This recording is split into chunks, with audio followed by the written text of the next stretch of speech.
Warning: Murderzine is a true crime channel that contains graphic content that may not be suitable for all ages or sensitivities. Listener discretion is advised. Episode 4: Father Francis Craven's Book of Secrets.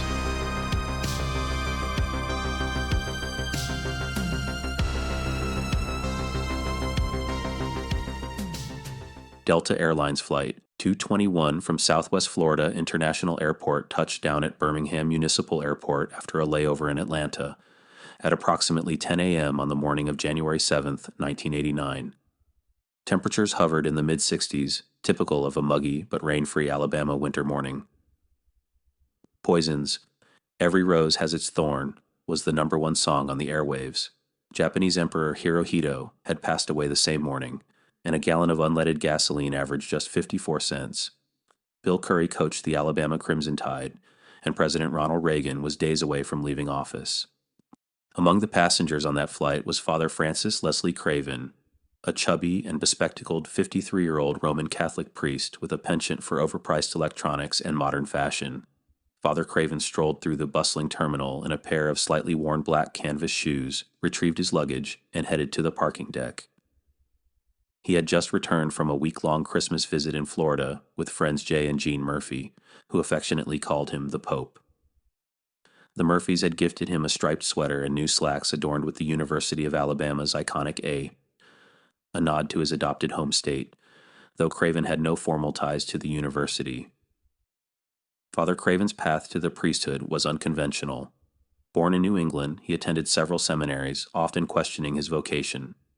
Despite his struggles, he was ordained on May 5, 1963, and celebrated his 25th anniversary as a priest the previous year. Known for his compassion, love of sweets, and his fashion sense, Father Craven seldom wore a traditional clerical collar outside his duties, blending easily into the crowd that day. After landing, Craven called two close friends, a Birmingham attorney who had left Craven's blue and silver 1987 GMC Safari van in the airport parking deck, and another priest to announce his safe arrival. Craven's mobile phone, a rare for its day prized possession in his gadget collection, was soon buzzing with activity as he prepared for his drive home to Guntersville, Alabama, where he was the Reverend of St. William's Catholic Church. Despite his plans, Reverend Craven never made it to the 5 p.m. Mass he was scheduled to lead that evening. Concerned parishioners waited in confusion, and unease spread among those who knew him well. One later recalled receiving a peculiar call from Craven earlier that day. He identified himself formally, Father Craven, an unusual choice given their familiarity. His tone, she noted, lacked his usual warmth. Later that evening, Harold O'Quinn Sr., a local resident, discovered a grisly scene on a dirt road in Tuscaloosa County. The charred, bound remains of a man lay near a makeshift burn pile, the body's hands tied and mouth covered with duct tape. Evidence suggested the victim had been bludgeoned and dragged to the site. A van's gas cap was found along with 2 sets of tire tracks and multiple sets of footprints. The evidence suggested the involvement of 2 vehicles, and at least 2 individuals were responsible for the crime. Investigators pieced together unsettling details from the scene. The victim's head rested on a thick, hardbound prayer book, and an electrical cord attached to a steel dog leash was fastened around the neck. The body's condition, along with hair and blood embedded in the sand, indicated the victim had been struck repeatedly by a blunt object while on the ground prior to being set alight. Despite the physical evidence, identifying the victim proved challenging. 2 days after the body was found, detectives received a crucial tip in the form of a phone call from a panicked parishioner at St. William's in Guntersville. The tipster said he was sure the burned-up body was Father Craven and even provided the name of Craven's dentist. Dental records confirmed the identity. As investigators worked to piece together Father Craven's final hours, his blue and silver 1987 GMC Safari van became a key focus. Found by police helicopters days later on a logging road off Alabama Highway 69, the van was partially burned and stuck in the mud. Evidence collected from the vehicle and the crime scene included duct tape, tire impressions, and personal items. Investigators noted that the van appeared to have been set on fire intentionally, with signs of an attempt to siphon gasoline from the vehicle to burn Craven's body. The investigation took a shocking turn when a locksmith was summoned to open a closet sealed by multiple locks in Craven's rectory. The subsequent search unearthed an array of peculiar items, including ropes, handcuffs, dog leashes, rubber sheets, adult diapers, and spiral-bound notebooks containing explicit writings. These writings, interpreted as fantasies, describe themes of humiliation, bondage, and violence. While sensationalized by the media, the journals provided potential insights into Craven's relationships and the circumstances of his death. One particular excerpt, addressed to an individual named Troy, vividly described acts of control and violence eerily similar to the state in which Craven's body was found. The details included in the journals were quite graphic and contained a colorful spectrum of profane language, some of which is considered hate speech today. If you are sensitive to such language, I urge you to skip ahead around 120 seconds. I am the queer you put in handcuffs and drove from Nashville the other day, the journal begins. You really took charge of the situation when you placed the key to my handcuffs in your pocket and started to humiliate me. Details caught the eye of homicide investigators, including a reference to Troy using a dog leash on the narrator during a sexual act. You may recall that Craven's body was found with a steel dog leash with a leather handle around his neck. You took all my money and bought some whiskey, the journal reads. You put me back in the car and drove off into the woods, where you pulled a gun on me and stuck the barrel in my mouth and held it there for a long time with the hammer cocked, until you felt I was certain you would kill me if I did not totally obey you. You then cuffed my hands behind my back and tied my ankles together and shoved me on my face on the ground. The narrator then says Troy forced him to eat dirt and feces and belittled him with homophobic slurs. The journal continues, You then picked me up off the ground and threw me on the floor of the van and drove off, leaving all my clothes and other belongings there in the woods except for diapers, rubber pants, and bottle. You blindfolded me and drove off all over the place to confuse me so I could never find my things again. The fantasy culminates with the narrator ending up beaten, hospitalized, and sedated, only to wake up to find he'd received a gender reassignment surgery that would allow the narrator to be sexually assaulted by Troy and his friends whenever they wanted. Some of them even bit my neck and gave me hickeys, the last paragraph of the journal entry reads. In fact, you have even forced me to be a prostitute on the streets so you can keep all the money. Once I tried to run away and you caught me and beat me up, so now I won't ever do that again. While the journal provided some insight into the dark desires of Father Francis Craven, it did little to indicate who may have been responsible for his death deep in those Alabama woods. Initial suspicion fell on Jerry Wayne Taylor, a drifter with a criminal record who seemed to fit the profile of a highway serial killer.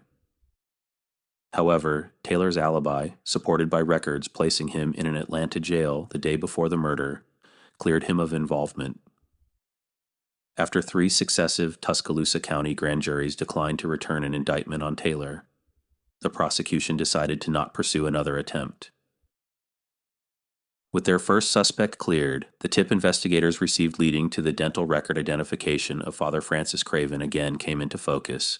The voice on the other end of the phone was a complicated and troubled man named David Thomas Leitner, a professed parishioner at the church who seemed genuinely concerned about the missing priest. To investigators, he knew a little too much too early, so the focus shifted to Leitner and Gregory Little, a former teenage prostitute whom Leitner had taken in years earlier. The pair had a complicated relationship. Little was 16 years old when he met Leitner at an Atlanta gay bar aptly named The Gallows. Little was apparently enamored, and the much older man allegedly offered the soft-spoken teenager $200 to leave Atlanta and come live with him not far across the state line in Alabama. The man promised that if the teenager didn't like the accommodations, Little later testified, he was free to go back to Atlanta and not pay back a dime. The circumstances apparently suited Little as he moved into a trailer home with Leitner and his common-law wife, Vivian, who was over 80 years old, nearly blind, and walked with a cane. After a brief time, Leitner and Little moved out of the trailer and into one side of a white, wood-framed duplex that still stands to this day. Vivian Young soon followed and lived in the other side of the duplex. Leitner eventually adopted Little and referred to him as his son. The two men and Vivian Young became close friends with Father Craven during their time in Guntersville, and parishioners at the church later noted that the odd trio always sat in their regular pew when Craven was leading Mass. In the months and weeks leading up to the murder, Leitner had grown increasingly jealous of the attention being shown to Little by the priest. By all accounts, it was the priest who taught Little how to drive and even aided in helping him get a driver's license. This odd family was at evening Mass the night Craven failed to show. Leitner made a show of getting into his pickup to drive the highways looking for any sign of the missing priest or his van. In the months following the murder, the relationship began to sour, and, to avoid legal trouble from complaints filed by Leitner against him, Gregory Little began to cooperate with police. He offered up a narrative about what happened that sunny Saturday when Francis Craven was killed in Tuscaloosa County. Little would later testify that on January 7, 1989, he and Leitner drove to Birmingham to intercept Craven. They convinced Craven to follow them to a secluded spot in Tuscaloosa County. Upon arrival, Leitner allegedly accused Craven of being homosexual and of having an inappropriate relationship with Little. When Craven denied the accusations, Leitner retrieved a metal pipe wrapped in duct tape and struck Craven on the forehead, knocking him to the ground. Little claimed Leitner then bound Craven's hands and feet with rope and covered his mouth with duct tape. The two men left briefly to purchase gasoline from a nearby store. When they returned, Leitner struck Craven, who was still alive, several more times with the pipe before dragging his body to a makeshift burn pile. Using the gasoline, Leitner set the body on fire, while Little, fearing for his own life, claimed to have stayed in the van. The burning of the body and van at separate locations was an attempt to confuse investigators. Leitner's first trial in Tuscaloosa County resulted in a guilty verdict and a life sentence, with Little serving as the prosecution's star witness. However, an appeals court later ruled that Father Craven's journals, excluded from the initial trial, were critical evidence, leading to a retrial. During the second trial, the explicit contents of the journals were read aloud, painting a disturbing picture of Father Craven's private life and its potential connection to his death. Despite the inclusion of this new evidence and the suggestion of an unknown alternate suspect named Troy, David Leitner was again convicted and sentenced to life in prison. Gregory Little's testimony and cooperation shielded him from prosecution for the murder of Francis Craven. Apart from a 2004 arrest for running a meth lab and endangering a passenger in a car crash, little else has been gleaned about the rest of his life.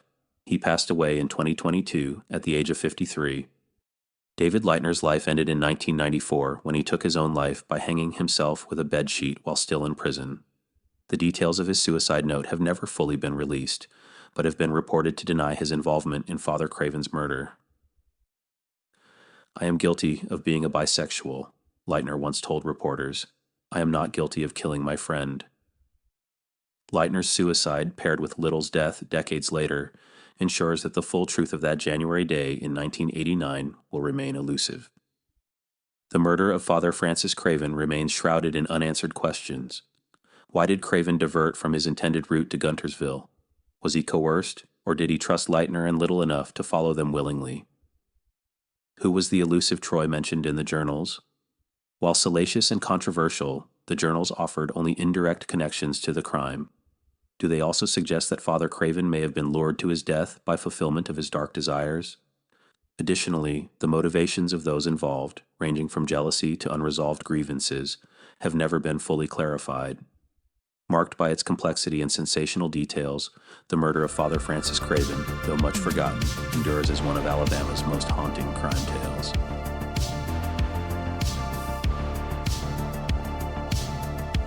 You have been listening to Murderzine, true crime stories inspired by my personal collection of detective magazines. Please like and subscribe to hear more as episodes are released. Visit Murderzine.com for our links and contact information or to submit story ideas. Thank you for listening. Stay safe out there.